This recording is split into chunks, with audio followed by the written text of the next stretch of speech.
Hello student, আজকে পদার্থবিদ্যার একটা নতুন অধ্যায় তোমাদেরকে পড়াবো।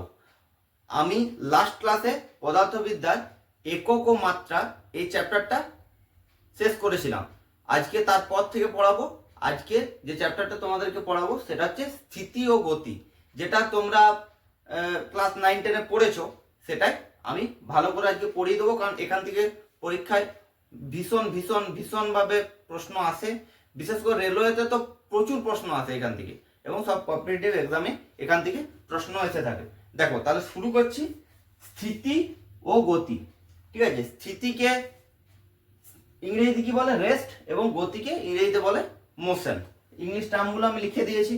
এবার দেখো স্থিতি কাকে বলে আর গতি কাকে বলে, এটা প্রথমে জানতে হবে। দেখো তোমরা জেনে থাকবে যে কোনো একটা বস্তু বা অবজেক্ট যেটা স্থির অবস্থায় আছে, মানে যার স্থান পরিবর্তন হয় না, তাকে স্থিতি বলে। আর যার স্থান পরিবর্তন হয়, সময়ের সঙ্গে সঙ্গে যার স্থান পরিবর্তন হয়, তাকে গতি বলে। এটা বিভিন্ন বইয়ে এইভাবে লেখা আছে এবং এটা তোমরা জেনেছো। কিন্তু অ্যাকচুয়ালি যদি স্থিতি বা গতির সংজ্ঞা দিতে হয়, তাহলে সেক্ষেত্রে বলতে হবে যে কোনো কিছু একটা সাপেক্ষে বলতে হবে, ঠিক আছে। কোনো কিছু সাপেক্ষে ওই বস্তুটা স্থির, কোনো কিছু সাপেক্ষে ওই বস্তুটা গতিশীল। দেখো এক্সাম্পল দিয়ে বোঝায়। ধরো তুমি বাসে করে কোনো একটা জায়গা ট্রাভেল করছো, যাচ্ছ। এরপর বাসটা চলাকালীন রাস্তার ধারে কোনো এক ব্যক্তি তোমাকে যখন দেখছে, কি অবস্থায় দেখছে না, তুমি হচ্ছে গতিশীল, ক্লিয়ার। কিন্তু তুমি বাসের যে সিটে বসে আছো, তার পাশের সিটে যে বসে আছে সে তোমাকে কি দেখছে না, তুমি স্থির, কারণ যে সেও মোশনের মধ্যে আছে, বাইরের সাপেক্ষে। তাহলে কার সাপেক্ষে বলছি সেটা ভীষণ ভীষণ ভাবে গুরুত্বপূর্ণ, কারণ এখান থেকে বুঝতে পারবে যে কোনটা স্থির কোনটা গতিশীল, ঠিক আছে।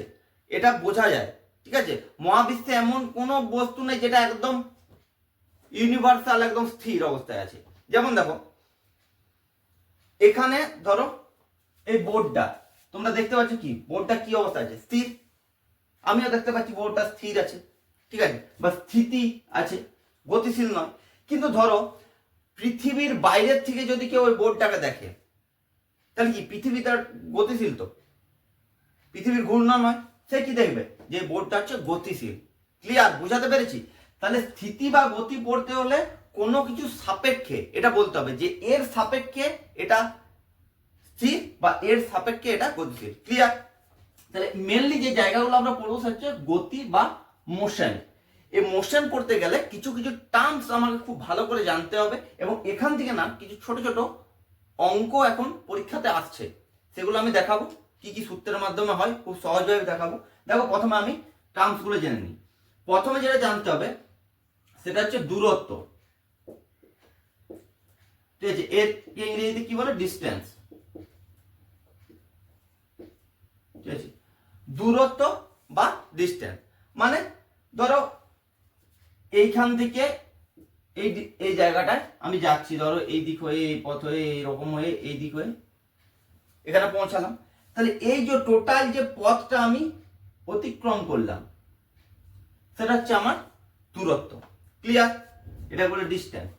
এর পাশাপাশি আমাকে জানতে হবে সরণ। সরণ ইংরেজিতে কি বলে? সরণকে ডিসপ্লেসমেন্ট। ডিসপ্লেসমেন্ট তাহলে ডিসপ্লেসমেন্ট বা সরণ। দেখো কোনো একটা পয়েন্ট থেকে কোনো একটা পয়েন্টে যে সরল রৈখিক দূরত্ব, মানে ন্যূনতম যে দিক হয়ে, মানে সব থেকে কম ডিস্টেন্স অতিক্রম করে যেটা যাওয়া যায়। ধরো এখান থেকে এই পয়েন্টে যাব, এই যে সরল রৈখিক দূরত্ব, এটাকে বলে সরণ। ক্লিয়ার? ডিসপ্লেসমেন্ট। তাহলে দূরত্ব এবং সরণের পার্থক্যটা বোঝা গেছে? দূরত্ব মানে তুমি যতটা অতিক্রম করছো, একা বেকা যেমন ভাবে হোক, সেটা হচ্ছে দূরত্ব। সরণের ক্ষেত্রে কি হবে? স্ট্রেট লাইন, যেটা সরল রৈখিক দূরত্ব, মানে মিনিমাম ডিস্টেন্স। এই সরণ আর দূরত্বের মধ্যে মেন তফাৎ হচ্ছে দূরত্ব হচ্ছে একটা স্কেলার রাশি, ঠিক আছে। এর মান আছে কিন্তু দিক বা অভিমুখ নেই, দেখে বুঝতে পারছো কোন পার্টিকুলার দিক নেই। সরণের একটা নির্দিষ্ট দিক আছে, এই যে সরল রেখা, তাহলে দিকও আছে মানও আছে, তার জন্য সরণ হচ্ছে একটা ভেক্টর রাশি। সরণের একক কি, দূরত্বের একক কি, দুটোই সেম একক। এসআই পদ্ধতিতে মিটার আর সিজিএস পদ্ধতিতে হচ্ছে সেন্টিমিটার। এগুলো আমি একক মাত্রায় পড়েছি, এখানে আর সেরকম ভাবে বলছি না। এর মাত্রাও পড়েছি এল, ঠিক আছে। তাহলে বোঝা গেছে দূরত্ব এবং সরণ, ক্লিয়ার। এরপর আমি পড়াবো বেগ ও দ্রুতি।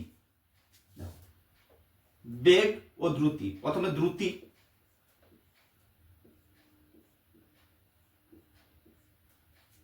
আর হচ্ছে বেগ বা গতিবেগ। তাহলে দ্রুতি আর বেগ, দেখো দ্রুতিকে ইংরেজিতে কি বলে, স্পিড, আর বেগ হচ্ছে ভেলোসিটি। দেখো দুটোর মধ্যে তফাৎটা দেখো। দ্রুতি মানে হচ্ছে দূরত্ব ডিভাইডেড বাই সময়, মানে একক সময়ে অতিক্রান্ত দূরত্বকে বলা হয় দ্রুতি। আর বেগ সমান কি, সরণ বাই সময়। তার মানে হচ্ছে সরল রৈখিক যে দূরত্ব সেটা একক সময়ে অতিক্রম করাকে বলে বেগ। তার মানে দ্রুতি হচ্ছে একটা দূরত্বের মতো স্কেলার রাশি, সেম ভাবে বেগ হচ্ছে সরণের মতো একটা ভেক্টর রাশি। ক্লিয়ার, বুঝতে পারা গেছে। এবার এখান থেকে একটা জিনিস জানতে হবে, দেখো সমদ্রুতি এবং সমবেগ কাকে বলে। দেখো সমদ্রুতি যদি বলি, তাহলে একটা নির্দিষ্ট সময় অন্তর যদি সমান দূরত্ব কোনো একটা বস্তু অতিক্রম করে তখন তাকে কি বলি, সমদ্রুতি। ঠিক নির্দিষ্ট যদি সময় অন্তর নির্দিষ্ট সরণ যদি হয় তাহলে সেটা হবে সমবেগ। তার উল্টোটা যদি হয়, নির্দিষ্ট সময় অন্তর যদি চেঞ্জটা না হয়, কম বেশি যদি হয়, তখন তাকে বলবো অসমবেগ এবং অসমদ্রুতি। ক্লিয়ার।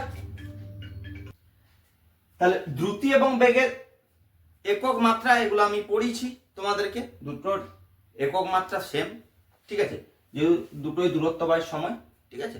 মিটার পার সেকেন্ড এবং সেন্টিমিটার পার সেকেন্ড এটা একক, ঠিক আছে। এটা হচ্ছে স্কেলার রাশি, এটা হচ্ছে ভেক্টর রাশি। বোঝা গেছে সমবেগ সমদ্রুতি, এটা বলে দিলাম। এরপর জানবো ত্বরণ এবং মন্দন, ঠিক আছে। এই ত্বরণ এবং মন্দন দুটোই হচ্ছে ভেক্টর রাশি, দুটো হচ্ছে ভেক্টর রাশি, মানে নির্দিষ্ট মান এবং অভিমুখ আছে।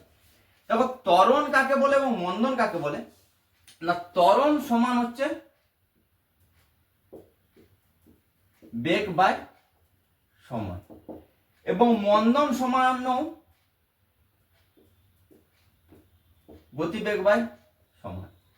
মানে একক সময়ে বেগের পরিবর্তন বা গতিবেগের পরিবর্তন সেটাকে ত্বরণ বা মন্দন বলে। কখন ত্বরণ বলবো, যখন পজিটিভ হবে, ঠিক আছে। একক সময়ে গতিবেগ যখন বৃদ্ধি পাবে, মানে প্লাস যদি হয়, তখন তাকে বলবো ত্বরণ। এবং একক সময় যখন গতিবেগ হ্রাস পাবে তখন তাকে বলবো মন্দন। দেখো এক্সাম্পল দিয়ে বোঝায়। ধরো তুমি বাইকে করে যাচ্ছ, বাইকে তুমি অ্যাক্সেলারেটর বাড়াচ্ছ, অ্যাক্সিলারেট করছো, ঠিক আছে। সেটা কি বলবো, ত্বরণ, মানে আস্তে আস্তে গতিবেগটা বৃদ্ধি পাচ্ছে। এরপর তুমি কোনো একটা জায়গায় হঠাৎ করে থামবে, তখন তুমি কি হচ্ছ, ব্রেকে পা দিচ্ছ, ব্রেক করছো। ব্রেক করা মানে কি, তখন তোমার গতিবেগ আস্তে আস্তে হ্রাস পাচ্ছে, তখন কি হবে, মন্দন। ক্লিয়ার। তাহলে অ্যাক্সিলারেট কথাটা এবং এখান থেকে ত্বরণের ইংরেজি কি, অ্যাক্সিলারেশন।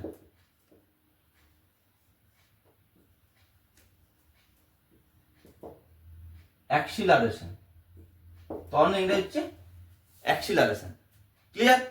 তাহলে এখান থেকে বোঝা গেছে দুটো হচ্ছে ভেক্টর রাশি, যদি পজিটিভ হয় তখন সেটা হবে ত্বরণ, আর যদি নেগেটিভ হয় সেটা হচ্ছে মন্দন। ক্লিয়ার। তাহলে এরপর একটা জিনিস বলা হয়নি, সেটা হচ্ছে মন্দনের ইংলিশ টার্মটা বলা হয়নি। মন্দনের ইংলিশ হচ্ছে রিটার্ডেশন, রিটার্ডেশন। ক্লিয়ার।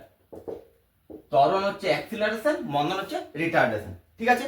এরপর দেখো আমি এই মোশনের তিনটা খুব ইম্পর্টেন্ট সূত্র লিখবো, এখান থেকে অঙ্ক আসে পরীক্ষা হলে, ছোট্ট ছোট্ট অঙ্ক আছে যেগুলো তোমরা বেশিরভাগ স্টুডেন্টরা কি স্কিপ করে চলে আসো, যে অঙ্ক, তারপর আবার পদার্থ বিজ্ঞানের অঙ্ক, বিজ্ঞানে পারা যাবে না। খুব সহজ, দেখো আমি লিখে দিচ্ছি, তিনটে সূত্র মুখস্থ করবে।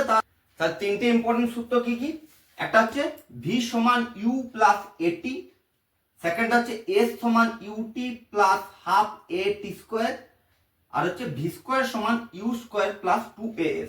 এবং এটা দেখো আরেকটা ভাবে এটা লেখা যায়, এটা এরকম ভাবে লেখা যায় ভি স্কোয়ার সমান U square plus 2ice gh। ঠিক আছে, তাহলে এটাকে লেখা যায় ভি স্কোয়ার সমান ইউ স্কোয়ার প্লাস 2gh, মানে অভিকর্ষজ ত্বরণ যখন ব্যবহার করব তখন এই সূত্রটা আমরা ব্যবহার করবো, মানে ত্বরণের একদম স্পেশালি যখন বলে দেবো অভিকর্ষজ ত্বরণ। তা দেখো এখানে টার্মস গুলো কোনগুলোকে কি বলে না, ভি মানে হচ্ছে, লিখে দিচ্ছি দেখো, প্রাথমিক বেগ। ইউ মানে হচ্ছে ইউ মানে হচ্ছে প্রাথমিক বেগ, ভি মানে হচ্ছে অন্তিম বেগ। ঠিক আছে, আচ্ছা, টি মানে হচ্ছে টাইম, মানে সময় হলো। এরপর হচ্ছে এ, এ মানে হচ্ছে ত্বরণ বা অ্যাক্সিলারেশন। এরপর তোমার এস, এস মানে হচ্ছে সরণ। হয়ে গেছে, এই টার্মস গুলোই আমার কাজে লাগবে। ইউ মানে হচ্ছে প্রাথমিক বেগ, ভি মানে হচ্ছে অন্তিম বেগ, টি মানে সময়, এ মানে ত্বরণ, এস মানে সরণ। আর এখানে জি মানে হচ্ছে অভিকর্ষজ ত্বরণ, আর এইচ মানে উচ্চতা, মানে এটাও একটা সরণে বলা চলে বা দূরত্ব। ঠিক আছে, বুঝতে পারা গেছে? এই সূত্র তিনটে এবং এই টার্মস গুলো খাতাতে নোট ডাউন করে দেখো। তাহলে এই তিনটে সূত্র তোমরা খাতাতে আশা করি নোট ডাউন করে নিয়েছো। এর পরের ক্লাসে আমি এই সূত্রগুলো দিয়ে কিছু তোমাদের ছোট ছোট অঙ্ক করাবো, যেগুলো পরীক্ষাতে আসে। ঠিক আছে, যেগুলো পরীক্ষা আসে সেরকম টাইপের, বিশেষ করে রেলওয়েতে তো এসেই থাকে, সেই অঙ্কগুলো আমি এক্সাম্পল সহ তোমাদেরকে দেখাবো। তাহলে আজকের ক্লাস এই পর্যন্তই।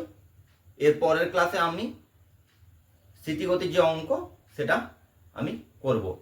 আমার ক্লাসটা যদি তোমাদের ভালো লাগে তাহলে লাইক করে দেবে, বন্ধুদের মাঝে শেয়ার করে দেবে, আর যারা এখনো সাবস্ক্রাইব করোনি চ্যানেলটা তারা সাবস্ক্রাইব করে দেবে।